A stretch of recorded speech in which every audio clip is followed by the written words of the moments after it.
ਸਤਿ ਸ਼੍ਰੀ ਅਕਾਲ। ਤੁਸੀਂ ਦੇਖ ਰਹੇ ਹੋ ਪੰਜਾਬ ਮੇਲ ਯੂਐਸਏ ਟੀਵੀ। ਮੈਂ ਹਾਂ ਵਰੁਣ ਕੌਰ ਮਾਨ। ਖਬਰਾਂ ਦੀ ਬੁਲੇਟਿਨ ਵਿੱਚ ਤੁਹਾਡਾ ਸਵਾਗਤ। ਪੇਸ਼ ਤੇ ਪਹਿਲਾਂ ਚੁਣਵੀਆਂ ਖਬਰਾਂ। ਅਮਰੀਕਾ 'ਚ ਨਜਾਇਜ਼ ਤਰੀਕੇ ਨਾਲ ਦਾਖਲ ਹੁੰਦੇ 10 ਲੱਖ ਤੋਂ ਵੱਧ ਪ੍ਰਵਾਸੀ ਕਾਬੂ। ਅੰਤਰਰਾਸ਼ਟਰੀ ਯਾਤਰੀ ਉਡਾਣਾਂ ਤੇ ਪਾਬੰਦੀਆਂ 31 ਜੁਲਾਈ ਤੱਕ ਵਧੀਆਂ। ਅਮਰੀਕੀ ਸੰਸਦ ਵਿੱਚ ਕੋਵਿਡ ਤੇ ਭਾਰਤ ਨੂੰ ਸਹਾਇਤਾ ਦੇਣ ਦਾ ਮਤਾ ਪਾਸ। ਅਮਰੀਕਾ 'ਚ ਪੱਤਰਕਾਰਾਂ ਦੇ ਸੋਮਿਆਂ ਦੀ ਨਿੱਜਤਾ ਤੇ ਨਵੇਂ ਕਾਨੂੰਨ ਦਾ ਪ੍ਰਸਤਾਵ। ਅਮਰੀਕੀ ਫੌਜ ਦੀ ਵਾਪਸੀ ਤੋਂ ਬਾਅਦ ਅਫਗਾਨਿਸਤਾਨ ਵਿੱਚ ਖਾਨਾ ਜੰਗੀ ਦੇ ਅਸਾਰ। ਤੇ ਹੁਣ ਇਹਨਾਂ ਖਬਰਾਂ ਦਾ ਵਿਸਥਾਰ।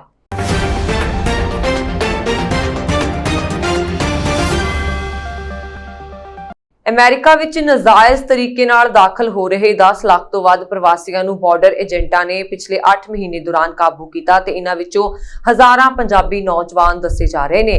ਅਮਰੀਕਾ ਦੇ ਗ੍ਰਹਿ ਸੁਰੱਖਿਆ ਵਿਭਾਗ ਵੱਲੋਂ ਜਾਰੀ ਅੰਕੜਿਆਂ ਮੁਤਾਬਕ ਮੈਕਸੀਕੋ ਨਾਲ ਲੱਗਦੀ ਸਰਹੱਦ ਤੋਂ ਕਾਬੂ ਕੀਤੇ ਗਏ ਪ੍ਰਵਾਸੀਆਂ ਦੀ ਗਿਣਤੀ ਨੇ 2019 ਦਾ ਰਿਕਾਰਡ ਤੋੜ ਦਿੱਤਾ, ਜਦਕਿ ਮੌਜੂਦਾ ਵਿੱਤੀ ਵਰ੍ਹੇ ਦੇ 3 ਮਹੀਨੇ ਹਾਲੇ ਬਾਕੀ ਨੇ। ਕਸਟਮਜ਼ ਅਤੇ ਬਾਰਡਰ ਪ੍ਰੋਟੈਕਸ਼ਨ ਵਿਭਾਗ ਦੇ ਅੰਕੜਿਆਂ ਮੁਤਾਬਕ ਇਸ ਸਾਲ ਮਾਰਚ ਤੋਂ ਮਈ ਦਰਮਿਆਨ 5,15,000 ਨਜਾਇਜ਼ ਪ੍ਰਵਾਸੀਆਂ ਨੂੰ ਰੋਕਿਆ ਗਿਆ ਅਤੇ ਇਹ ਅੰਕੜਾ 2020 ਦੇ ਵਿੱਤੀ ਵਰ੍ਹੇ ਤੋਂ ਦੁੱਗਣਾ ਬਣਦਾ ਹੈ।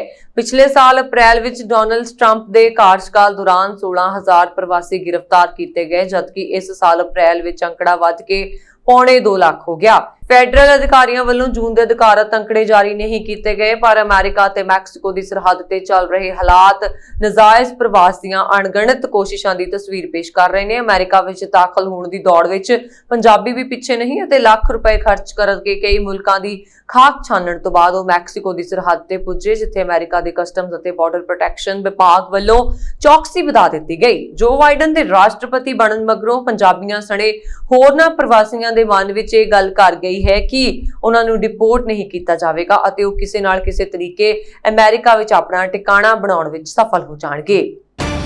ਸ਼ਹਿਰੀ ਹਵਾਬਾਜ਼ੀ ਦੇ ਡਾਇਰੈਕਟੋਰੇਟ ਜਨਰਲ ਨੇ ਅੰਤਰਰਾਸ਼ਟਰੀ ਯਾਤਰੀਆਂ ਦੀਆਂ ਉਡਾਣਾਂ ਤੇ ਪਾਬੰਦੀ 31 ਜੁਲਾਈ ਤੱਕ ਵਧਾ ਦਿੱਤੀ। ਉਹਨਾਂ ਦੀ ਮਿਆਦ ਪਹਿਲਾਂ ਜੂਨ ਵਿੱਚ ਖਤਮ ਹੋਈ ਸੀ। ਇਸ ਸਮੇਂ ਅੰਤਰਰਾਸ਼ਟਰੀ ਮਾਰਗਾਂ ਤੇ ਸਿਰਫ ਸੀਮਿਤ ਗਿਣਤੀ ਵਿੱਚ ਉਡਾਣਾਂ ਚੱਲ ਰਹੀਆਂ ਨੇ। ਬੰਦੇ ਭਾਰਤ ਯੋਜਨਾ ਦੇ ਤਹਿਤ ਵੱਡੀ ਗਿਣਤੀ ਵਿੱਚ ਉਡਾਣਾਂ ਕੀਤੀਆਂ ਜਾ ਰਹੀਆਂ ਨੇ। ਹਾਲਾਂਕਿ ਘਰੇਲੂ ਤੌਰ ਤੇ ਉਡਾਣਾਂ ਦੀ ਆਵਾਜਾਈ ਤੇ ਲੱਗੀਆਂ ਜ਼ਿਆਦਾਤਰ ਪਾਬੰਦੀਆਂ ਹੁਣ ਹਟਾ ਲਈਆਂ ਗਈਆਂ ਹਨ। ਸ਼ਹਿਰੀ ਹਵਾਬਾਜ਼ੀ ਦੇ ਡਾਇਰੈਕਟੋਰੇਟ ਜਨਰਲ ਨੇ ਇੱਕ ਸਰਕੂਲਰ ਜਾਰੀ ਕਰਦਿਆਂ ਕਿਹਾ ਕਿ ਵਿਦੇਸ਼ੀ ਉਡਾਣਾਂ ਤੇ ਪਾਬੰਦੀ 31 ਜੁਲਾਈ 2021 ਤੱਕ ਵਧਾ ਦਿੱਤੀ ਗਈ। ਹਾਲਾਂਕਿ ਇਹ ਆਦੇਸ਼ ਭਾੜਾ ਚੁੱਕਣ ਵਾਲੀਆਂ ਵਿਦੇਸ਼ੀ ਉਡਾਣਾਂ ਅਤੇ DGCA ਦੁਆਰਾ ਮਨਜ਼ੂਰ ਕੀਤੀਆਂ ਉਡਾਣਾਂ ਲਈ ਲਾਗੂ ਨਹੀਂ ਹੋਵੇਗਾ। DGCA ਨੇ ਕਿਹਾ ਹੈ ਕਿ ਸਮਰੱਥ ਅਥਾਰਟੀ ਦੀ ਆਗਿਆ ਨਾਲ ਕੁਝ ਪਛਾਣੇ ਗਏ ਅੰਤਰਰਾਸ਼ਟਰੀ ਮਾਰਗਾਂ ਤੇ ਉਡਾਣਾਂ ਜਾਰੀ ਰੱਖੀਆਂ ਜਾਣਗੀਆਂ। ਹਾਲਾਂਕਿ ਇਨ੍ਹਾਂ ਉਡਾਣਾਂ ਦੌਰਾਨ ਏਅਰਲਾਈਨਾਂ ਨੂੰ ਹਵਾਈ ਯਾਤਰਾ ਨਾਲ ਸੰਬੰਧਿਤ ਕੋਵਿਡ ਪ੍ਰੋਟੋਕਾਲ ਦੀ ਪੂਰੀ ਪਾਲਣਾ ਨੂੰ ਯਕੀਨੀ ਬਣਾਉਣਾ ਹੋਵੇਗਾ। ਇਹਦੇ ਸੰਬੰਧ ਵਿੱਚ airport authority of India, airport operator bureau of immigration ਨੂੰ ਵੀ ਜਾਰੀ ਕੀਤਾ ਗਿਆ ਹੈ। ਅਮਰੀਕਾ ਦੀ ਪ੍ਰਤੀਨਿਧੀ ਸਭਾ ਨੇ ਭਾਰਤ ਵਿੱਚ ਕੋਵਿਡ-19 ਦੇ ਤਬਾਹਕੁਨ ਪ੍ਰਭਾਵ ਨੂੰ ਦੇਖਦੇ ਹੋਏ ਇੱਕ ਮਤਾ ਪਾਸ ਕੀਤਾ ਹੈ ਤੇ ਭਾਰਤ ਨੂੰ ਤਤਕਾਲ ਸਹਾਇਤਾ ਦੇਣ ਲਈ ਬਾਈਡਨ ਪ੍ਰਸ਼ਾਸਨ ਨੂੰ ਅਪੀਲ ਕੀਤੀ ਹੈ। ਭਾਰਤ ਤੇ ਭਾਰਤੀ ਮੂਲ ਦੇ ਅਮਰੀਕੀਆਂ ਤੇ ਹਾਊਸ ਕਾਕਸ ਦੇ ਡੈਮੋਕ੍ਰੈਟਿਕ ਸਹਿ ਚੇਅਰਮੈਨ ਸੰਸਦ ਮੈਂਬਰ ਬ੍ਰੈਂਡ ਸ਼ਰਮੈਨ ਨੇ ਸੰਸਦ ਮੈਂਬਰ ਸਟੀਵ ਚੌਵਰਟ ਨਾਲ ਮਿਲ ਕੇ ਪ੍ਰਤੀਨਿਧ ਸਭਾ ਵਿੱਚ ਮਤਾ ਪੇਸ਼ ਕੀਤਾ। ਸੰਸਦ ਮੈਂਬਰ ਸ਼ਰਮਨ ਨੇ ਕਿਹਾ, ਅਮਰੀਕਾ ਸੰਕਲਪਬੱਧ ਭਾਰਤ ਦੇ ਲੋਕਾਂ ਦੇ ਨਾਲ ਖੜਾ ਹੈ ਕਿਉਂਕਿ ਉਹ ਸਮੂਹਿਕ ਰੂਪ ਨਾਲ ਕੋਵਿਡ-19 ਦੇ ਫੈਲਾਅ ਨੂੰ ਰੋਕਣ ਲਈ ਕੰਮ ਕਰਦੇ ਹਨ। ਅਮਰੀਕਾ ਨੂੰ ਦੁਨੀਆ ਭਰ ਵਿੱਚ ਆਪਣੇ ਸਹਿਯੋਗੀਆਂ ਨਾਲ ਕੰਮ ਕਰਨਾ ਚਾਹੀਦਾ ਹੈ ਤਾਂ ਜੋ ਹਰ ਥਾਂ ਵਾਇਰਸ ਨੂੰ ਖਤਮ ਕੀਤਾ ਜਾ ਸਕੇ। ਇਹ ਮਤਾ ਭਾਰਤੀ ਅਮਰੀਕੀਆਂ ਤੇ ਅਮਰੀਕੀ ਫਰਮਾਂ ਦੇ ਇਸ ਸਮੇਂ ਦੌਰਾਨ ਭਾਰਤ ਦੀ ਸਿਹਤ ਦੇਖਭਾਲ ਪ੍ਰਣਾਲੀ ਦੀ ਹਮਾਇਤ ਨੂੰ ਕਰਨ ਦੀਆਂ ਕੋਸ਼ਿਸ਼ਾਂ ਨੂੰ ਵੀ ਮਾਨਤਾ ਦਿੰਦਾ ਹੈ, ਜਿਸ ਵਿੱਚ ਪੂਰੇ ਭਾਰਤ ਵਿੱਚ ਸਿਹਤ ਦੇਖਭਾਲ ਸਹੂਲਤਾਂ ਲਈ 1000 ਵੈਂਟੀਲੇਟਰ ਤੇ 25,000 ਆਕਸੀਜਨ ਕੰਸਨਟ੍ਰੇਟਰਾਂ ਦੀ ਡਿਲੀਵਰੀ ਸ਼ਾਮਲ ਹੈ। ਅਮਰੀਕਾ ਦੇ ਸੀਨੇਟਰ ਸਟੇਨ ਰਾਨ ਵਿਡੇਨ ਨੇ ਪੱਤਰਕਾਰਾਂ ਦੀ ਨਿੱਜਤਾ ਨੂੰ ਸੁਰੱਖਿਅਤ ਕਰਨ ਦੇ ਇੱਕ ਨਵੇਂ ਕਾਨੂੰਨ ਦਾ ਪ੍ਰਸਤਾਵ ਰੱਖਿਆ। ਇਸ ਕਾਨੂੰਨ ਦੇ ਤਹਿਤ ਸਰਕਾਰ ਪੱਤਰਕਾਰਾਂ ਦੀਆਂ ਖਬਰਾਂ ਦੇ ਸੋਮਿਆਂ ਨੂੰ ਜਾਣਨ ਲਈ ਉਹਨਾਂ ਦਾ ਡਾਟਾ ਜ਼ਬਤ ਨਹੀਂ ਕਰ ਸਕੇਗੀ। ਇਹ ਪ੍ਰਸਤਾਵ ਕਈ ਮਹੀਨਿਆਂ ਤੋਂ ਬਾਅਦ ਅਜਿਹੇ ਸਮੇਂ ਵਿੱਚ ਆਇਆ ਜਦੋਂ ਨਿਆਂ ਵਿਭਾਗ ਨੇ ਸਵੀਕਾਰ ਕੀਤਾ ਕਿ ਉਹਨਾਂ ਦੇ ਸੋਮਿਆਂ ਦੀ ਪਛਾਣ ਕਰਨ ਲਈ ਵਾਸ਼ਿੰਗਟਨ ਪੋਸਟ, CNN ਅਤੇ ਨਿਊਯਾਰਕ ਟਾਈਮਜ਼ ਦੇ ਪੱਤਰਕਾਰਾਂ ਕੋਲ ਫੋਨ ਅਤੇ ਈਮੇਲ ਰਿਕਾਰਡ ਹਾਸਲ ਕੀਤੇ ਗਏ ਸਨ। ਸੇਨ ਰਾਨ ਵਿਡੇਨ ਨੇ ਇੱਕ ਬਿਆਨ 'ਚ ਕਿਹਾ ਕਿ ਪੱਤਰਕਾਰਾਂ ਨੂੰ ਸਰਕਾਰੀ ਨਿਗਰਾਨੀ ਤੋਂ ਬਚਾਉਣ ਦੇ ਨਿਯਮ ਹੋਣੇ ਚਾਹੀਦੇ ਹਨ ਅਤੇ ਇਹਨਾਂ ਨੂੰ ਬਲੈਕ ਲੈਟਰ ਕਾਨੂੰਨ 'ਚ ਲਿਖਿਆ ਜਾਣਾ ਚਾਹੀਦਾ ਹੈ। ਉਹਨਾਂ ਨੇ ਕਿਹਾ ਟਰੰਪ ਪ੍ਰਸ਼ਾਸਨ ਨੇ ਪੱਤਰਕਾਰਾਂ ਦੇ ਸੋਮਿਆਂ ਦੀ ਪਛਾਣ ਕਰਨ ਅਤੇ ਅਮਰੀਕੀ ਲੋਕਾਂ ਨੂੰ ਟਰੰਪ ਦੀ ਅਰਾਜਕਤਾ ਅਤੇ ਭ੍ਰਿਸ਼ਟਾਚਾਰ ਬਾਰੇ ਸੱਚਾਈ ਦੱਸਣ ਤੋਂ ਰੋਕਣ ਲਈ ਪੱਤਰਕਾਰਾਂ ਤੇ ਜਾਸੂਸੀ ਕੀਤੀ। ਅਟਾਰਨੀ ਜਨਰਲ ਮੈਰਿਕ ਗਾਰਲੈਂਡ ਨੇ ਵੀ ਪੱਤਰਕਾਰਾਂ ਨਾਲ ਜੁੜੇ ਮਾਮਲਿਆਂ ਲਈ ਨਵੇਂ ਨਿਯਮ ਬਣਾਉਣ ਦੀ ਅਪੀਲ ਕੀਤੀ। ਉਹਨਾਂ ਨੇ ਸਥਿਤੀ ਤੇ ਚਰਚਾ ਕਰਨ ਲਈ ਉਪਰੋਕਤ 3 ਸਮਾਚਾਰ ਸੰਗਠਨਾਂ ਦੇ ਅਧਿਕਾਰੀਆਂ ਨਾਲ ਵੀ ਮੁਲਾਕਾਤ ਕੀਤੀ। ਜ਼ਿਆਦਾਤਰ ਸੂਬਿਆਂ ਵਿੱਚ ਪੱਤਰਕਾਰਾਂ ਦੇ ਹਿੱਤਾਂ ਦੀ ਰੱਖਿਆ ਲਈ ਕੁਝ ਤਰ੍ਹਾਂ ਦੇ ਬਚਾਅ ਕਾਨੂੰਨ ਹਨ। ਇਸ ਤੋਂ ਕਾਨੂੰਨ ਤੋਂ ਪਹਿਲਾਂ ਦੀਆਂ ਕੋਸ਼ਿਸ਼ਾਂ 'ਚੋਂ ਇੱਕ ਸਮੱਸਿਆ ਇਹ ਸੀ ਕਿ ਇੱਕ ਪੱਤਰਕਾਰ ਨੂੰ ਕਿਵੇਂ ਪਰਿਭਾਸ਼ਿਤ ਕੀਤਾ ਜਾਂਦਾ ਹੈ ਅਤੇ ਨਾਲ ਹੀ ਉਸ ਨੂੰ ਕਿਸ ਤਰ੍ਹਾਂ ਦੀਆਂ ਗਤੀਵਿਧੀਆਂ ਨੂੰ ਸੁਰੱਖਿਅਤ ਕੀਤਾ ਜਾਣਾ ਚਾਹੀਦਾ ਹੈ। ਉਦਾਹਰਣ ਲਈ ਇੱਕ ਸੰਘੀ ਕਾਨੂੰਨ ਨੂੰ ਇਹ ਪਤਾ ਚਲਾਉਣਾ ਹੋਵੇਗਾ ਕਿ ਰਾਸ਼ਟਰੀ ਸੁਰੱਖਿਆ ਹਿੱਤਾਂ ਦੀ ਰੱਖਿਆ ਕਰਦੇ ਹੋਏ ਪੱਤਰਕਾਰਾਂ ਦੀ ਨਿੱਜਤਾ ਦੀ ਰੱਖਿਆ ਕਿਵੇਂ ਕੀਤੀ ਜਾਵੇ। ਸੈਨੇਟਰ ਵਿਡੇਨ ਦੇ ਬਿੱਲ ਵਿੱਚ ਪ੍ਰਸਤਾਵ ਹੈ ਕਿ ਪੱਤਰਕਾਰਾਂ ਨੂੰ ਅਦਾਲਤ ਦੇ ਹੁਕਮ ਨਾਲ ਸੋਮਿਆਂ ਦੇ ਖੁਲਾਸੇ ਤੋਂ ਬਚਾਇਆ ਜਾ ਸਕਦਾ ਹੈ, ਪਰ ਵਿਸ਼ੇਸ਼ ਤਰ੍ਹਾਂ ਦੇ ਹਾਲਾਤ 'ਚ ਇਸ ਤਰ੍ਹਾਂ ਦੀ ਆਗਿਆ ਦਿੰਦਾ ਹੈ ਜਦੋਂ ਮੁੱਦੇ ਰਾਸ਼ਟਰੀ ਸੁਰੱਖਿਆ ਨਾਲ ਜੁੜੇ ਹੋਣ। ਅਮਰੀਕਾ ਦੇ ਇੱਕ ਪ੍ਰਮੁੱਖ ਕਮਾਂਡਰ ਨੇ ਕਿਹਾ ਹੈ ਕਿ ਅਫਗਾਨਿਸਤਾਨ ਤੋਂ ਅਮਰੀਕਾ ਤੇ ਨਾਟੋ ਦੇਸ਼ ਦੀਆਂ ਫੌਜਾਂ ਦੀ ਵਾਪਸੀ ਤੋਂ ਬਾਅਦ ਇੱਥੇ ਖਾਨਾ ਜੰਗੀ ਹੋ ਸਕਦੀ ਹੈ। ਅਫਗਾਨਿਸਤਾਨ ਵਿੱਚ ਤਾਇਨਾਤ ਜਨਰਲ ਆਸਟਿਨ ਐਸ ਮਿਲਰ ਨੇ ਕਾਬੁਲ 'ਚ ਇੱਕ ਪੱਤਰਕਾਰ ਸੰਮੇਲਨ ਵਿੱਚ ਕਿਹਾ ਕਿ ਸਾਨੂੰ ਫੌਜ ਵਾਪਸੀ ਦੇ ਬਾਅਦ ਇੱਥੇ ਖਾਨਾ ਜੰਗੀ ਦੀ ਸਥਿਤੀ ਦੇ ਸ਼ੱਕ ਤੇ ਵੀ ਵਿਚਾਰ ਕਰਨਾ ਚਾਹੀਦਾ ਹੈ। ਇਹ ਅਫਗਾਨਿਸਤਾਨ ਦੀ ਹੀ ਨਹੀਂ ਪੂਰੀ ਦੁਨੀਆ ਲਈ ਚਿੰਤਾਜਨਕ ਹੈ। ਮਿਲਰ ਨੇ ਕਿਹਾ ਕਿ ਅਮਰੀਕੀ ਫੌਜ ਦੇ ਇੱਥੇ 20 ਸਾਲ ਰਹਿਣ ਦੇ ਬਾਅਦ ਇਹ ਮੰਨਿਆ ਗਿਆ ਕਿ ਸਮੱਸਿਆ ਦਾ ਫੌਜੀ ਤਰੀਕੇ ਨਾਲ ਹੱਲ ਨਹੀਂ ਕੱਢਿਆ ਜਾ ਸਕਦਾ, ਇਸੇ ਲਈ ਇੱਕ ਸਿਆਸੀ ਸਮਝੌਤਾ ਕਰਨਾ ਪਿਆ। ਮਿਲਰ ਨੇ ਕਿਹਾ ਕਿ ਤਾਲਿਬਾਨ ਦੇ ਹਿੰਸਾ 'ਚ ਵਿਸਥਾਰ ਕਰਨ ਦੇ ਕਾਰਨ ਸ਼ਾਂਤੀ ਸਥਾਪਿਤ ਕਰਨਾ ਮੁਸ਼ਕਿਲ ਹੋ ਰਿਹਾ। ਜ਼ਿਕਰਯੋਗ ਹੈ ਕਿ 11 ਸਤੰਬਰ ਤੱਕ ਅਮਰੀਕਾ ਤੇ ਨਾਟੋ ਦੇਸ਼ਾਂ ਦੀ ਫੌਜ ਪੂਰੀ ਵਾਪਸੀ ਹੋ ਰਹੀ ਹੈ।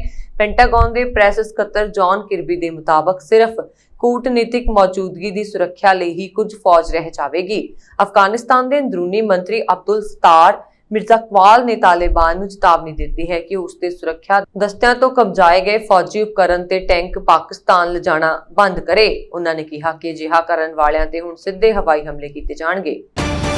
ਅਮਰੀਕਾ 'ਚ ਭਿਆਨਕ ਗਰਮੀ ਪੈ ਰਹੀ ਹੈ। ਨਿਊਜ਼ ਏਜੰਸੀ AP ਦੀ ਰਿਪੋਰਟ ਮੁਤਾਬਕ ਵਾਸ਼ਿੰਗਟਨ ਤੇ ਓਰੇਗਨ 'ਚ ਭਿਆਨਕ ਗਰਮੀ ਨਾਲ ਕਰੀਬ 45 ਲੋਕਾਂ ਦੀ ਮੌਤ ਹੋ ਗਈ। ਗਰਮੀ ਦੇ ਚਲਦਿਆਂ ਬਿਜਲੀ ਦੀ ਮੰਗ 'ਚ ਭਾਰੀ ਇਜ਼ਾਫਾ ਹੋਇਆ, ਜਿਸ ਤਰ੍ਹਾਂ ਨਾਲ ਬਲੈਕ ਆਊਟ ਦਾ ਖਤਰਾ ਮੰਡਰਾਉਣ ਲੱਗ ਪਿਆ ਹੈ।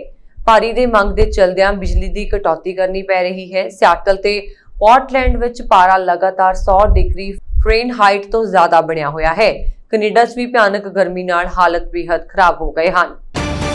ਨਿਊ ਜਰਸੀ ਦੇ attorney general Gurbir Grewal securities and exchange commission ਵਿੱਚ ਸ਼ਾਮਲ ਹੋਣ ਲਈ ਅਸਤੀਫਾ ਦੇਣ ਜਾ ਰਹੇ ਨੇ। ਉਹ ਦੇਸ਼ ਦੇ ਪਹਿਲੇ ਸਿੱਖ ਅਟਾਰਨੀ ਜਨਰਲ ਹਨ। ਏਜੰਸੀ ਨੇ ਇੱਕ ਬਿਆਨ ਵਿੱਚ ਮੰਗਲਵਾਰ ਨੂੰ ਦੱਸਿਆ ਕਿ 2008 ਤੋਂ ਸੂਬੇ ਦੇ ਚੋਟੀ ਦੇ ਕਾਨੂੰਨ ਲਾਗੂ ਕਰਨ ਵਾਲੇ ਅਧਿਕਾਰੀ ਦੇ ਰੂਪ ਵਿੱਚ ਸੇਵਾ ਦੇ ਰਹੇ ਗਰੇਵਾਲ 26 ਜੁਲਾਈ ਨੂੰ ਆਪਣਾ ਅਹੁਦਾ ਛੱਡ ਦੇਣਗੇ।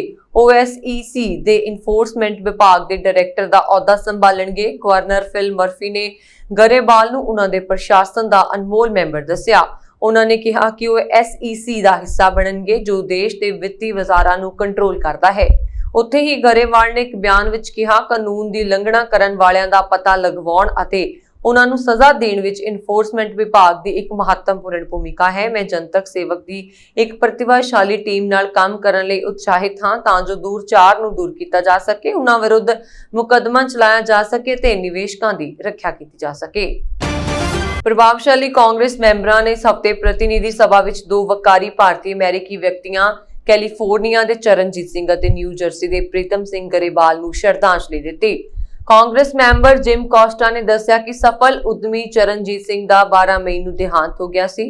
ਸੈਂਟਰਲ ਵੈਲੀ ਦੇ ਮੈਂਬਰ ਸਿੰਘ ਦੇ ਪਰਿਵਾਰ ਵਿੱਚ ਉਹਨਾਂ ਦੇ 2 ਬੇਟੇ, ਬੇਟੀ ਅਤੇ ਪਤਨੀ ਹੈ। ਸਿੰਘ ਦਾ ਜਨਮ 1950 ਵਿੱਚ ਭਾਰਤ ਵਿੱਚ ਹੋਇਆ ਤੇ 1988 ਵਿੱਚ ਪੰਜਾਬ ਦੇ ਲੁਧਿਆਣਾ ਤੋਂ ਅਮਰੀਕਾ ਆਏ। ਸਿੰਘ ਅਤੇ ਉਹਨਾਂ ਦਾ ਪਰਿਵਾਰ ਲਾਸ ਏਂਜਲਸ ਵਿੱਚ ਰਹਿਣ ਲੱਗ ਪਿਆ। 2003 ਵਿੱਚ ਉਹ ਆਪਣੇ ਪਰਿਵਾਰ ਨਾਲ ਕੈਲੀਫੋਰਨੀਆ ਦੇ ਫ੍ਰੈਸਨੋ ਵਿੱਚ ਰਹਿਣ ਲੱਗ ਪਏ। ਕੋਸਟਾ ਨੇ ਸੋਮਵਾਰ ਨੂੰ ਸਦਨ ਵਿੱਚ ਕਿਹਾ, ਸੈਂਟਰਲ ਵੈਲੀ ਵਿੱਚ ਰਹਿੰਦੇ ਹੋਏ ਸਿੰਘ ਨੇ ਆਪਣੇ ਕਾਰੋਬਾਰ ਨੂੰ ਅੱਗੇ ਵਧਾਇਆ। ਸਿੰਘ ਦੇ 30 ਤੋਂ ਵੱਧ ਗੈਸ ਸਟੇਸ਼ਨ ਅਤੇ ਸ਼ਰਾਬ ਦੀਆਂ ਦੁਕਾਨਾਂ ਸਨ। ਬ੍ਰਿਟੇਨ ਵਿੱਚ ਉਪ ਚੋਣਾਂ ਤੋਂ ਪਹਿਲਾਂ ਪ੍ਰਚਾਰ ਦੌਰਾਨ ਭਾਰਤ ਦੇ ਪ੍ਰਧਾਨ ਮੰਤਰੀ ਨਰਿੰਦਰ ਮੋਦੀ ਦੀ ਤਸਵੀਰ ਦੇ ਇਸਤੇਮਾਲ ਨੂੰ ਲੈ ਕੇ ਹੰਗਾਮਾ ਖੜਾ ਹੋ ਗਿਆ। ਬ੍ਰਿਟੇਨ ਦੀ ਲੇਬਰ ਪਾਰਟੀ ਨੇ ਆਪਣੇ ਚੋਣ ਪ੍ਰਚਾਰ ਦੌਰਾਨ ਇਸ ਤਸਵੀਰ ਦਾ ਇਸਤੇਮਾਲ ਕੀਤਾ, ਜਿਸ ਤੋਂ ਬਾਅਦ ਪ੍ਰਵਾਸੀ ਭਾਰਤੀ ਸਮੂਹਾਂ ਨੇ ਇਸ ਦੀ ਨਿੰਦਾ ਕੀਤੀ। ਯਾਰਕਸ਼ਾਇਰ ਵਿੱਚ ਬਾਟਲੇ ਅਤੇ ਸਪੇਨ ਵਿੱਚ ਹੋਣ ਵਾਲੀਆਂ ਉਪ ਚੋਣਾਂ ਦੇ ਪ੍ਰਚਾਰ ਦੌਰਾਨ ਪ੍ਰਚਾਰ ਸਮੱਗਰੀ ਤੇ ਦੇਸ਼ ਦੇ ਪ੍ਰਧਾਨ ਮੰਤਰੀ ਨਰਿੰਦਰ ਮੋਦੀ ਦੀ 2019 ਵਿੱਚ G7 ਸਿਖਰ ਸੰਮੇਲਨ ਵਿੱਚ ਕੰਜ਼ਰਵੇਟਿਵ ਪਾਰਟੀ ਦੇ ਨੇਤਾ ਅਤੇ ਪ੍ਰਧਾਨ ਮੰਤਰੀ ਬੋਰਿਸ ਜੌਨਸਨ ਦੇ ਨਾਲ ਹੱਥ ਮਿਲਾਉਂਦੇ ਹੋਏ ਤਸਵੀਰ ਛਪੀ, ਜਿਸ ਨਾਲ ਟੋਰੀ ਵੱਲੋਂ ਸੰਸਦ ਬਾਰੇ ਇੱਕ ਸੁਨੇਹਾ ਲਿਖਿਆ ਹੈ ਕਿ ਉਹਨਾਂ ਨੂੰ ਬਚ ਕੇ ਰਹਿਣਾ ਚਾਹੀਦਾ ਹੈ। ਟੋਰੀ ਵੱਲੋਂ ਸੰਸਦ ਰਿਚਰਡ ਹਾਲਡਨ ਨੇ ਟਵਿੱਟਰ ਤੇ ਇਸ ਦੀ ਇੱਕ ਤਸਵੀਰ ਪੋਸਟ ਕੀਤੀ ਤਾਂ ਸੋਸ਼ਲ ਮੀਡੀਆ ਤੇ ਭੜਕਾਊ ਪ੍ਰਤੀਕਿਰਿਆਵਾਂ ਮਿਲਣ ਲੱਗੀਆਂ। ਉਹਨਾਂ ਨੂੰ ਸਵਾਲ ਕੀਤਾ ਗਿਆ ਕਿ ਇਸ ਦਾ ਮਤਲਬ ਇਹ ਹੈ ਕਿ ਲੇਬਰ ਪਾਰਟੀ ਦੇ ਨੇਤਾ ਸਰ ਕੀਰ ਸਟਾਰਮਰ ਨੂੰ ਭਾਰਤੀ ਪ੍ਰਧਾਨ ਮੰਤਰੀ ਦੇ ਨਾਲ ਹੱਥ ਮਿਲਾਉਂਦੇ ਹੋਏ ਨਹੀਂ ਵੇਖਿਆ ਜਾਵੇਗਾ। ਚੀਨ ਨਾਲ ਮੁਕਾਬਲਾ ਕਰਨ ਲਈ ਅਮਰੀਕਾ ਵੱਡੇ ਪੱਧਰ ਤੇ ਖਰਚ ਕਰਨ ਦੀ ਯੋਜਨਾ ਬਣਾ ਰਿਹਾ ਹੈ। ਸੀਨੇਟ ਦੇ ਮੁਤਾਬਕ ਚੀਨ ਅਮਰੀਕਾ ਲਈ ਸਭ ਤੋਂ ਵੱਡੀ ਭੂ ਰਾਜਨੀਤਿਕ ਅਤੇ ਭੂ ਆਰਥਿਕ ਚੁਣੌਤੀ ਹੈ। ਇਸ ਕਾਰਨ ਅਮਰੀਕਾ ਨੇ ਦੀ United state innovation and competition act 2021 bill pass ਕੀਤਾ ਤਾਂ ਜੋ ਕਰੀਬ $250 ਬਿਲੀਅਨ ਨਾਲ ਜ਼ਿਆਦਾ ਖਰਚ ਕਰਕੇ ਅਮਰੀਕਾ ਨੂੰ ਤਕਨੀਕੀ ਸੋਧ ਅਤੇ ਉਤਪਾਦਨ ਵਿੱਚ ਸਿਖਰ ਤੇ ਰੱਖਿਆ ਜਾ ਸਕੇ। ਦੱਸਣਯੋਗ ਹੈ ਕਿ ਇਹ ਬਿੱਲ ਰਿਪਬਲਿਕਨਜ਼ ਅਤੇ ਡੈਮੋਕ੍ਰੈਟਿਕ ਪਾਰਟੀਆਂ ਦੋਹਾਂ 'ਚ ਆਮ ਸਹਿਮਤੀ ਨਾਲ ਤਿਆਰ ਕੀਤਾ ਗਿਆ, ਜਦੋਂ ਕਿ ਅਜਿਹਾ ਬੇहद ਘੱਟ ਹੁੰਦਾ ਹੈ। ਦੋਹਾਂ ਪਾਰਟੀਆਂ 'ਚ ਸਹਿਮਤੀ ਬਣਦੀ ਹੋਵੇ 100 ਮੈਂਬਰੀ ਸੀਨੇਟ ਵਿੱਚ 68 ਵੋਟਾਂ ਇਸ ਦੇ ਪੱਖ 'ਚ ਪਈਆਂ, ਜਦਕਿ 32 ਵੋਟਾਂ ਇਸ ਦੇ ਖਿਲਾਫ। ਮਾਹਿਰਾਂ ਦਾ ਕਹਿਣਾ ਹੈ ਕਿ ਅਮਰੀਕਾ ਦੇ ਇਤਿਹਾਸ 'ਚ ਇਹ ਸਭ ਤੋਂ ਵੱਡੇ ਉਦਯੋਗਿਕ ਪੈਕੇਜ 'ਚੋਂ ਇੱਕ ਹੈ ਅਤੇ ਪਿਛਲੇ ਕਈ ਦਹਾਕਿਆਂ 'ਚ ਵਿਗਿਆਨਿਕ ਸੋਧ ਵਿੱਚ ਇਹ ਦੇਸ਼ 'ਚ ਸਭ ਤੋਂ ਵੱਡਾ ਨਿਵੇਸ਼ ਹੈ। ਬਿੱਲ ਦਾ ਮਕਸਦ ਕਈ ਤਰ੍ਹਾਂ ਦੇ ਉਪਮਾਵਾਂ ਨਾਲ ਚੀਨ ਨਾਲ ਮੁਕਾਬਲੇ ਨੂੰ ਮਜ਼ਬੂਤ ਕਰਨਾ ਹੈ। ਇਸ ਕਾਨੂੰਨ ਤਹਿਤ ਚੀਨੀ ਕੰਪਨੀਆਂ ਰਾਹੀਂ ਡਰੋਨ ਦੀ ਖਰੀਦ ਜਾਂ ਉਸ ਨੂੰ ਵੇਚਣ ਤੇ ਪਾਬੰਦੀ ਰਹੇਗੀ। ਸਿਸਲੀ ਸਥਿਤ ਲੈਂਪੇਡੂਸਾ ਟਾਪੂ ਨੇੜੇ ਇੱਕ ਪ੍ਰਵਾਸੀ ਕਿਸ਼ਤੀ ਪਲਟ ਗਈ। ਸਮੁੰਦਰ ਵਿੱਚੋਂ ਹੁਣ ਤੱਕ 8 ਲਾਸ਼ਾਂ ਕੱਢੀਆਂ ਗਈਆਂ ਹਨ। ਇਟਲੀ ਦੇ ਤੱਟ ਰੱਖਿਅਕ ਨੇ ਇੱਕ ਬਿਆਨ ਵਿੱਚ ਦੱਸਿਆ ਕਿ 8 ਮੀਟਰ ਲੰਬੀ ਕਿਸ਼ਤੀ ਵਿੱਚ ਸ਼ਾਇਦ 60 ਲੋਕ ਸਵਾਰ ਸਨ। 40 ਲੋਕਾਂ ਨੂੰ ਬਚਾ ਲਿਆ ਗਿਆ ਹੈ ਅਤੇ ਬਾਕੀਆਂ ਦੀ ਭਾਲ ਜਾਰੀ ਹੈ। ਕਿਸ਼ਤੀ ਦੇ ਸੰਕਟ ਵਿੱਚ ਹੋਣ ਦੀ ਖਬਰ ਮਿਲਣ ਤੋਂ ਬਾਅਦ ਤੱਟ ਰੱਖਿਅਕ ਕਿਸ਼ਤੀਆਂ ਨੂੰ ਲੈਂਪੇਡੂਸਾ ਵੱਲ ਭੇਜਿਆ ਗਿਆ ਸੀ। ਬਚਾਅ ਕਰਮੀ ਕੁਝ ਦੂਰੀ ਤੇ ਹੀ ਸਨ ਕਿ ਕਿਸ਼ਤੀ ਪਲਟ ਗਈ। ਲੈਂਪੇਡੂਸਾ ਇਤਾਲਵੀ ਮੁੱਖ ਭੂਮੀ ਦੀ ਤੁਲਨਾ ਵਿੱਚ ਅਫਰੀਕਾ ਦੇ ਕਰੀਬ ਹੈ ਅਤੇ ਲੀਬੀਆ ਸਥਿਤ ਮਨੁੱਖੀ ਤਸਕਰਾਂ ਦੇ ਪ੍ਰਮੁੱਖ ਟਿਕਾਣਿਆਂ ਵਿੱਚੋਂ ਇੱਕ ਹੈ। ਗ੍ਰਹਿ ਮੰਤਰਾਲਾ ਦੇ ਅੰਕੜਿਆਂ ਮੁਤਾਬਕ ਇਸ ਸਾਲ ਹੁਣ ਤੱਕ ਕਰੀਬ 20,000 ਪ੍ਰਵਾਸੀ ਇਟਲੀ ਆਏ ਹਨ, ਜੋ ਪਿਛਲੇ ਸਾਲ ਦੀ ਤੁਲਨਾ ਵਿੱਚ 30 ਗੁਣਾ ਅਤੇ 2019 ਦੀ ਤੁਲਨਾ ਵਿੱਚ ਕਰੀਬ 10 ਗੁਣਾ ਜ਼ਿਆਦਾ ਹੈ। ਕੈਨੇਡਾ ਦੀ ਪਾਰਲੀਮੈਂਟ ਦੀਆਂ ਮੱਧਕਾਲੀ ਚੋਣਾਂ 20 ਸਤੰਬਰ ਜਾਂ 25 ਅਕਤੂਬਰ ਨੂੰ ਕਰਵਾਏ ਜਾਣ ਦੀ ਪੱਕੀ ਸੰਭਾਵਨਾ ਹੈ। ਪ੍ਰਧਾਨ ਮੰਤਰੀ ਜਸਟਿਨ ਟਰੂਡੋ ਆਪਣੀ ਲੋਕਪ੍ਰਿਯਤਾ ਦਾ ਲਾਭ ਉਠਾ ਕੇ ਬਹੁਮਤ ਸਰਕਾਰ ਬਣਾਉਣ ਲਈ ਯਤਨਸ਼ੀਲ ਹਨ। ਦੂਜੇ ਪਾਸੇ ਕੰਜ਼ਰਵੇਟਿਵ ਪਾਰਟੀ ਵੀ ਚੋਣਾਂ ਲਈ ਤਿਆਰ ਬੈਠੀ ਹੈ, ਜਦਕਿ ਐਨਡੀਪੀ ਦੇ ਜਗਮੀਤ ਸਿੰਘ ਨੇ ਅਜਿਹਾ ਪੱਤਾ ਖੇਡਿਆ ਹੈ ਜਿਸ ਨਾਲ ਲਿਬਰਲ ਸਰਕਾਰ ਕਸੂਤੀ ਸਥਿਤੀ ਵਿੱਚ ਘਿਰ ਗਈ। ਇਹਨਾਂ ਚੋਣਾਂ ਵਿੱਚ ਬਹੁਤ ਸਾਰੇ ਮੰਤਰੀ ਤੇ ਕਈ ਐਮਪੀ ਚੋਣ ਨਹੀਂ ਲੜਨਗੇ ਕਿਉਂਕਿ ਉਹਨਾਂ ਨੇ ਰਾਜਨੀਤੀ ਤੋਂ ਸੰਨਿਆਸ ਲੈ ਲਿਆ। ਜੇਕਰ ਚੋਣਾਂ 25 ਅਕਤੂਬਰ ਤੋਂ ਪਹਿਲਾਂ ਹੁੰਦੀਆਂ ਹਨ ਤਾਂ ਕੈਨੇਡਾ ਦੇ ਕਈ ਮੰਤਰੀਆਂ ਸਮੇਤ 142 ਅਜਿਹੇ ਐਮਪੀ ਹਨ ਜੋ 2015 ਵਿੱਚ ਪਹਿਲੀ ਵਾਰ ਚੋਣ ਜਿੱਤੇ ਸਨ। ਉਹ ਸਰਕਾਰੀ ਸਹੂਲਤਾਂ ਤੋਂ ਵਾਂਝੇ ਰਹਿ ਜਾਣਗੇ ਜੋ ਚੋਣ ਹਾਰ ਜਾਣਗੇ। ਪ੍ਰਧਾਨ ਮੰਤਰੀ ਜਸਟਿਨ ਟਰੂਡੋ ਨੇ ਕਰੋਨਾ ਤੇ ਕਾਬੂ ਪਾਉਣ ਲਈ ਜਿਸ ਤਰੀਕੇ ਨਾਲ ਜ਼ਿੰਮੇਵਾਰੀ ਨਿਭਾਈ ਹੈ ਉਸ ਤੋਂ ਹਰ ਕੈਨੇਡੀਅਨ ਉਹਨਾਂ ਤੋਂ ਪ੍ਰਭਾਵਿਤ ਹੋਇਆ ਤੇ ਸਰਕਾਰ ਦੇ ਸੌਖੀ ਕੜੀ 'ਚ ਕੀਤੇ ਕੰਮਾਂ ਦੀ ਸ਼ਲਾਘਾ ਹੋਈ ਹੈ, ਜਿਸ ਕਰਕੇ ਉਹ ਲੋਕਾਂ ਵਿੱਚ ਹੋਰ ਵੀ ਹਰਮਨ ਪਿਆਰੇ ਹੋਏ ਹਨ। ਜਸਟਿਨ ਟਰੂਡੋ ਵੈਕਸੀਨ ਇੰਨੀ ਤੇਜ਼ੀ ਨਾਲ ਮੰਗਵਾ ਕੇ ਲੋਕਾਂ ਦੇ ਲਗਵਾ ਰਹੇ ਨੇ। ਪਹਿਲੀ ਡੋਜ਼ ਤੋਂ ਬਾਅਦ ਦੂਜੀ ਡੋਜ਼ ਵੀ ਤੇਜ਼ੀ ਨਾਲ ਲਾਈ ਜਾ ਰਹੀ ਹੈ ਤੇ ਕਰੋਨਾ ਤੇ ਬਹੁਤ ਵਧੀਆ ਤਰੀਕੇ ਨਾਲ ਕੰਟਰੋਲ ਕੀਤਾ ਗਿਆ, ਜਿਸ ਦਾ ਕ੍ਰੈਡਿਟ ਲਿਬਰਲ ਸਰਕਾਰ ਨੂੰ ਜਾ ਰਿਹਾ। ਹੁਣ ਉਹ ਲੋਕਾਂ ਦਾ ਮੂਡ ਵੇਖ ਰਹੇ ਨੇ ਤੇ ਵੱਖ-ਵੱਖ ਸਰਵੇ ਕਰਵਾ ਕੇ ਇਹ ਫੈਸਲਾ ਲੈਣਗੇ ਕਿ ਚੋਣਾਂ ਸਤੰਬਰ 'ਚ ਕਰਵਾਈਆਂ ਜਾਣ ਜਾਂ ਅਕਤੂਬਰ 'ਚ। ਪੰਜਾਬ 'ਚ ਹੋ ਰਹੀ ਗੈਰ ਕਾਨੂੰਨੀ ਮਾਈਨਿੰਗ ਦੇ ਮੁੱਦੇ ਤੇ ਸਿਆਸਤ ਭਖਣ ਲੱਗੀ ਹੈ। ਇਸ ਮੁੱਦੇ ਤੇ ਕਾਂਗਰਸ ਸਰਕਾਰ ਨੂੰ ਵਿਰੋਧੀ ਪਾਰਟੀ ਅਕਾਲੀ ਦਲ ਵੱਲੋਂ ਲਗਾਤਾਰ ਘੇਰਿਆ ਜਾ ਰਿਹਾ ਹੈ। ਸ਼੍ਰੋਮਣੀ ਅਕਾਲੀ ਦਲ ਦੇ ਪ੍ਰਧਾਨ ਸੁਖਬੀਰ ਸਿੰਘ ਬਾਦਲ ਵੱਲੋਂ ਬਿਆਸ ਦਰਿਆ ਦੇ ਪੁਲ ਦੇ ਨੇੜੇ ਗੈਰ ਕਾਨੂੰਨੀ ਮਾਈਨਿੰਗ ਨੂੰ ਜਿੱਥੇ ਬੇਨਕਾਬ ਕਰਨ ਲਈ ਛਾਪਾ ਮਾਰਿਆ ਗਿਆ, ਉੱਥੇ ਹੀ ਇਸ ਤੋਂ ਪਹਿਲਾਂ ਗੁਰੂ ਨਾਨਕ ਦੇਵ ਥਰਮਲ ਪਲਾਂਟ ਬਠਿੰਡਾ ਦੀ ਜਗ੍ਹਾ ਤੇ ਹੋ ਰਹੀ ਗੈਰ ਕਾਨੂੰਨੀ ਮਾਈਨਿੰਗ ਦਾ ਮੁੱਦਾ ਲੈ ਕੇ ਸਰੂਪ ਚੰਦ ਸਿੰਘਲਾ ਵੱਲੋਂ ਪਰਦਾਫਾਸ਼ ਕੀਤੇ ਜਾਣ ਸਮੇਂ ਉਹਨਾਂ ਤੇ ਹੋਏ ਹਮਲੇ ਦੇ ਕਾਰਨ ਸਿਆਸੀ ਗਰਮਾਹਟ ਆ ਗਈ। ਸਰੂਪ ਚੰਦ ਸਿੰਘਲਾ ਵੱਲੋਂ ਮੁੱਖ ਮੰਤਰੀ ਕੈਪਟਨ ਅਮਰਿੰਦਰ ਸਿੰਘ ਨੂੰ ਇਸ ਮਾਮਲੇ 'ਚ ਲਿਖੇ ਇੱਕ ਪੱਤਰ ਦੇ ਬਾਅਦ ਮੁੱਖ ਮੰਤਰੀ ਪੰਜਾਬ ਵੱਲੋਂ ਜਾਂਚ ਦੇ ਆਦੇਸ਼ ਦੇ ਦਿੱਤੇ ਗਏ, ਜਦੋਂ ਕਿ ਦੂਜੇ ਪਾਸੇ ਵਿੱਤ ਮੰਤਰੀ ਮਨਪ੍ਰੀਤ ਸਿੰਘ ਬਾਦਲ ਆਪਣੇ ਹੀ ਕਾਂਗਰਸੀ ਆਗੂਆਂ ਵੱਲੋਂ ਉਠਾਏ ਜਾ ਰਹੇ ਸਵਾਲਾਂ ਦੇ ਕਟਹਿਰੇ ਵਿੱਚ ਖੜੇ ਦਿਖਾਈ ਦਿੱਤੇ। ਇੱਕ ਦੇ ਬਾਅਦ ਇੱਕ ਕਾਂਗਰਸੀ ਆਗੂ ਹੁਣ ਵਿੱਤ ਮੰਤਰੀ ਮਨਪ੍ਰੀਤ ਬਾਦਲ ਖਿਲਾਫ ਆਪਣੇ ਸਵਾਲ ਖੜੇ ਕਰ ਰਹੇ ਹਨ। ਗਿੱਦੜਬਾਹਾ ਦੇ ਵਿਧਾਇਕ ਰਾਜਾ ਵੜਿੰਗ ਵੱਲੋਂ ਪਹਿਲਾਂ ਹੀ ਮੁੱਖ ਮੰਤਰੀ ਤੋਂ ਜਾਂਚ ਦੇ ਆਦੇਸ਼ ਦੀ ਮੰਗ ਕੀਤੀ ਗਈ, ਜਿਸ ਬਾਅਦ ਸੀਨੀਅਰ ਕਾਂਗਰਸੀ ਆਗੂ ਅਤੇ ਕੌਂਸਲਰ ਜਗਰੂਪ ਸਿੰਘ ਗਿੱਲ ਵੱਲੋਂ ਵੀ ਮਨਪ੍ਰੀਤ ਸਿੰਘ ਬਾਦਲ ਤੇ ਉਸਦੇ ਰਿਸ਼ਤੇਦਾਰਾਂ ਤੇ ਕਈ ਸਵਾਲ ਖੜੇ ਕਰਦੇ ਹੋਏ ਮਾਈਨਿੰਗ ਨੂੰ ਬੰਦ ਕਰਵਾਉਣ ਦੀ ਮੰਗ ਕੀਤੀ ਗਈ ਸੀ। ਭਾਜਪਾ ਦੇ ਰਾਜ ਸਭਾ ਮੈਂਬਰ ਸ਼ਵੇਤ ਮਲਿਕ ਨੂੰ ਉਸ ਵੇਲੇ ਕਿਸਾਨ ਜਥੇਬੰਦੀਆਂ ਦੇ ਰੋਹ ਦਾ ਸਾਹਮਣਾ ਕਰਨਾ ਪਿਆ ਜਦੋਂ all India institute of medical sciences Bathinda ਵਿਖੇ ਰੱਖੀ ਗਈ ਸਟੇਟ ਕਮੇਟੀ ਦੀ ਪਹਿਲੀ ਮੀਟਿੰਗ ਵਿੱਚ ਸ਼ਾਮਲ ਹੋਣ ਲਈ ਪੁੱਜੇ। ਉਹਨਾਂ ਨੂੰ ਏਮਸ ਦੀ ਕੰਧ ਪਾਰ ਕਰਵਾ ਕੇ ਸੁਰੱਖਿਅਤ ਬਾਹਰ ਕੱਢਿਆ ਗਿਆ। ਮੀਟਿੰਗ ਵਿੱਚ ਕਾਂਗਰਸ ਦੇ ਸੰਸਦ ਮੈਂਬਰ ਗੁਰਜੀਤ ਸਿੰਘ ਔਜਲਾ ਨੇ ਵੀ ਸ਼ਮੂਲੀਅਤ ਕੀਤੀ। ਕਿਸਾਨ ਜਥੇਬੰਦੀਆਂ ਨੂੰ ਜਦੋਂ ਸ਼ਵੇਤ ਮਲਿਕ ਦੇ ਪੁੱਜਣ ਦੀ ਖਬਰ ਮਿਲੀ ਤਾਂ BQ Ugrahan, BQ ਸਿੱਧਪੁਰ, BQ Dakaunda ਅਤੇ ਜਮਹੂਰੀ ਕਿਸਾਨ ਸਭਾ ਦੇ ਕਾਰਕੁਨ ਏਮਸ ਪੁੱਜ ਗਏ। ਉਂਝ ਹਸਪਤਾਲ ਦੇ ਮੁੱਖ ਗੇਟ ਤੇ ਪੁਲਿਸ ਵੱਲੋਂ ਸਵੇਰੇ ਤੋਂ ਹੀ ਬੈਰੀਕੇਡਿੰਗ ਕੀਤੀ ਹੋਈ ਸੀ, ਪਰ ਜਦੋਂ ਸਵੇਰੇ 10 ਵਜੇ ਦੇ ਕਰੀਬ ਸ਼ਵੇਤ ਮਲਿਕ ਆਪਣੇ ਕਾਫਲੇ ਨਾਲ ਏਮਸ ਅੰਦਰ ਦਾਖਲ ਹੋਣ ਲੱਗੇ ਤਾਂ ਕਿਸਾਨ ਜਥੇਬੰਦੀਆਂ ਨੇ ਨਾਅਰੇਬਾਜ਼ੀ ਕਰਦਿਆਂ ਉਹਨਾਂ ਨੂੰ ਕਾਲੀ ਝੰਡੀ ਦਿਖਾਈ। ਕਿਸਾਨ ਕੇਂਦਰ ਸਰਕਾਰ ਮੁਰਦਾਬਾਦ, BJP ਮੁਰਦਾਬਾਦ ਅਤੇ ਖੇਤੀ ਵਿਰੋਧੀ ਕਾਲੇ ਕਾਨੂੰਨ ਵਾਪਸ ਲਾਓ ਦੇ ਨਾਅਰੇ ਲੱਗ ਰਹੇ ਸਨ। ਜ਼ਿਲ੍ਹਾ ਪੁਲਿਸ ਮੁਖੀ ਭੁਪਿੰਦਰਜੀਤ ਸਿੰਘ ਵਿਰਕ ਵੱਡੇ ਐਲਾਮ ਲਸ਼ਕਰ ਨਾਲ ਹਾਜ਼ਰ ਸਨ। ਪੰਜਾਬ ਭਰ ਵਿੱਚ ਆਪਣੇ ਵੱਖ-ਵੱਖ ਕਾਰੋਬਾਰਾਂ ਦੇ ਸੰਚਾਲਨ ਲਈ ਰਿਲਾਇੰਸ ਨੂੰ ਆਪਣੇ ਖੇਤਰ ਕਿਰਾਏ ਤੇ ਦੇਣ ਵਾਲੇ ਸਟੋਰ ਅਤੇ ਭਵਨ ਮਾਲਕਾਂ ਨੇ ਇੱਥੇ ਪੰਜਾਬ ਦੇ ਮੁੱਖ ਮੰਤਰੀ ਕੈਪਟਨ ਅਮਰਿੰਦਰ ਸਿੰਘ ਦੇ ਨਾਂ ਇੱਕ ਮੰਗ ਪੱਤਰ ਸੌਂਪਿਆ। ਸਟੋਰ ਅਤੇ ਭਵਨ ਮਾਲਕਾਂ ਨੇ ਮੁੱਖ ਮੰਤਰੀ ਤੋਂ ਇਸ ਸੰਬੰਧੀ ਦਖਲ ਦੇਣ ਅਤੇ ਸੰਬੰਧਿਤ ਅਧਿਕਾਰੀਆਂ ਨੂੰ ਕਾਨੂੰਨ ਅਤੇ ਵਿਵਸਥਾ ਯਕੀਨੀ ਬਣਾਉਣ ਦਾ ਨਿਰਦੇਸ਼ ਦੇਣ ਦੀ ਮੰਗ ਕੀਤੀ ਤਾਂ ਕਿ ਉਹਨਾਂ ਨੂੰ ਆਪਣੇ ਸਟੋਰ ਸੁਰੱਖਿਅਤ ਤੌਰ ਤੇ ਖੋਲ੍ਹਣ ਦੀ ਆਗਿਆ ਮਿਲ ਸਕੇ। ਸਟੋਰ ਮਾਲਕਾਂ ਦਾ ਕਹਿਣਾ ਹੈ ਕਿ ਰਿਲਾਇੰਸ ਸਟੋਰ ਪਿਛਲੇ 8 ਮਹੀਨਿਆਂ ਤੋਂ ਪੂਰੇ ਰਾਜ ਵਿੱਚ ਕਿਸਾਨ ਅੰਦੋਲਨ ਕਾਰਨ ਬੰਦ ਕਰਵਾ ਦਿੱਤੇ ਗਏ। ਰਿਲਾਇੰਸ ਦੇ ਪੰਜਾਬ ਵਿੱਚ 275 ਸਟੋਰ ਹਨ ਜੋ ਸਾਰੇ ਬੰਦ ਹਨ। ਮੁੱਖ ਮੰਤਰੀ ਦੇ OSD ਸੰਦੀਪ ਸਿੰਘ ਬਰਾੜ ਨੇ ਸਟੋਰ ਮਾਲਕਾਂ ਤੋਂ ਮੰਗ ਪੱਤਰ ਹਾਸਲ ਕੀਤਾ। ਸਟੋਰ ਮਾਲਕਾਂ ਨੇ ਕਿਹਾ ਕਿ ਅਸੀਂ ਸਾਰੇ ਪੰਜਾਬੀ ਹਾਂ ਅਤੇ ਪੂਰੀ ਤਰ੍ਹਾਂ ਕਿਸਾਨਾਂ ਦਾ ਸਮਰਥਨ ਕਰਦੇ ਹਾਂ, ਪਰ ਰਿਲਾਇੰਸ ਦੇ ਸਟੋਰਾਂ ਨੂੰ ਜ਼ਬਰਨ ਬੰਦ ਕਰਨ ਨਾਲ ਸਿਰਫ ਪੰਜਾਬ ਨੂੰ ਨੁਕਸਾਨ ਹੋ ਰਿਹਾ ਹੈ ਕਿਉਂਕਿ ਰਿਲਾਇੰਸ ਸਥਾਨਕ ਪੱਧਰ ਤੇ ਬਹੁਤ ਸਾਰੇ ਉਤਪਾਦ ਖਰੀਦਦੀ ਹੈ, ਪੰਜਾਬੀਆਂ ਨੂੰ ਭਾਰੀ ਪ੍ਰਤੱਖ ਅਤੇ ਅਪ੍ਰਤੱਖ ਰੋਜ਼ਗਾਰ ਪ੍ਰਦਾਨ ਕਰਦੀ ਹੈ ਅਤੇ ਰਾਜ ਨੂੰ ਭਾਰੀ ਟੈਕਸਾਂ ਦਾ ਭੁਗਤਾਨ ਕਰਦੀ ਹੈ। ਉਹਨਾਂ ਨੇ ਕਿਹਾ ਅਸੀਂ ਕਿਸਾਨ ਸੰਗਠਨਾਂ ਨੂੰ ਅਪੀਲ ਕਰਦੇ ਹਾਂ ਕਿ ਉਹ ਸਰਕਾਰ ਖਿਲਾਫ ਆਪਣਾ ਵਿਰੋਧ ਸ਼ਾਂਤੀਪੂਰਨ ਤਰੀਕੇ ਨਾਲ ਜਾਰੀ ਰੱਖਣ ਪਰ ਰਿਲਾਇੰਸ ਨੂੰ ਆਪਣੇ ਸਟੋਰ ਖੋਲ੍ਹਣ ਦੀ ਆਗਿਆ ਦੇਣ। ਆਮ ਆਦਮੀ ਪਾਰਟੀ ਦੇ ਕਾਨੂੰਨੀ ਸੈੱਲ ਦੇ ਸੂਬਾਈ ਪ੍ਰਧਾਨ ਅਤੇ ਬਰਗਾੜੀ ਬੇਅਦਬੀ ਅਤੇ ਬਹਿਬਲ ਕਲਾਂ ਗੋਲੀ ਕਾਂਡ ਦੀ ਅਕਾਲੀ ਭਾਜਪਾ ਗੱਠਜੋੜ ਹਕੂਮਤ ਵੇਲੇ ਜਾਂਚ ਕਰਨ ਵਾਲੇ ਪਹਿਲੇ ਇੱਕ ਮੈਂਬਰੀ ਕਮਿਸ਼ਨ ਦੇ ਚੇਅਰਮੈਨ ਜਸਟਿਸ ਜ਼ੋਰਾ ਸਿੰਘ ਨੇ ਪ੍ਰੈਸ ਕਾਨਫਰੰਸ ਦੌਰਾਨ ਖੁਲਾਸਾ ਕੀਤਾ ਕਿ ਬਾਦਲਾਂ ਵਾਂਗ ਕੈਪਟਨ ਸਰਕਾਰ ਮੁਲਜ਼ਮਾਂ ਨੂੰ ਬਚਾ ਰਹੀ ਹੈ।